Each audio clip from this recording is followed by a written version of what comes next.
في الظل كده ومحدش واخد باله، وانت بتشوف الصور المخيفة الحقيقية اللي قدامك دي، اسمع الحكاية الأغرب. سنة 1923 في قرية صغيرة في منطقة لانكاشاير بإنجلترا، كانت في ست اسمها شارل وينترز. شكلها هادي وملامحها عادية، بس جواها كان في جانب مظلم بيكبر يوم ورا التاني وهوس غريب. شارل كانت شغالة مدرسة في دار أيتام اسمها سانت ماري، وبنفس الوقت كانت بتحب تصنع عرايس. في الأول كانت بتقص شوية شعر من الولاد في الفصل وتحطه على عرايسها، وتبرر إنها بتاخد الشعر ده علشان يكون ذكرى منهم.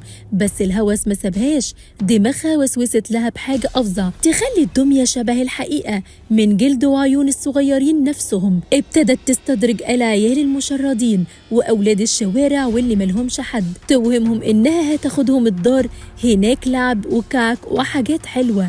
العيال يصدقوا ويمشوا وراها، بس بدل ما توديهم الدار تدخلهم بيتها. أول ما يدخلوا الباب يتقفل ومفيش خروج، تخبطهم وتفقدهم الوعي تماما ويسكت صوته للأبد. وبعد ما يفرقوا الحياة تجرهم على أوضة مظلمة، الشبابيك متقفلة بخشب فيها أدوات مخيفة، وتبدأ تشيل الجلد وتحطه بخيط وإبرة على دمية جديدة. الناس بدأت تلاحظ إن في عيال بتدخل بيت شارل ومحدش بيشوفهم تاني، والخوف خيم على القرية. ولما الأهالي اقتحموا بيتها لقوا مشهد ما يتصدقش، رفوف مليانة دمي بوجوه غريبة، نص خشب ونص بقايا بشرية. في دمية لابسة فستان أزرق صغير. واحدة من الجارات صرخت ده فستان إليزابيث بنتها، وكان وش الدمية مشوه وباقي في ملامح البنت البريئة. المنظر كان مرعب لدرجة إن الناس تراجعت لورا بخوف، مش قادرين يبصوا. الشرطة قبضت عليها وهي قاعدة وسط الدمية تبص لهم ببرود كأنها مش شايفة إنها عملت مصيبة. المحاكمة خلصت بسرعة وحكم عليها بإنهاء الحياة، بس القصة ما ماتتش معاها، والدمية اللي فضلت موجودة بقت شاهد على جريمتها.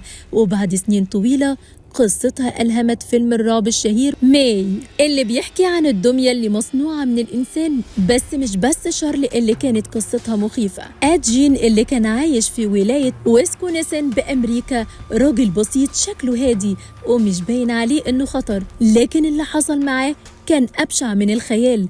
بعد وفاة أمه اللي كان متعلق بيها تعلق مرضي، بدأ ينهار نفسيا وتحول لواحد من أغرب وأرعب المجرمين في القرن العشرين.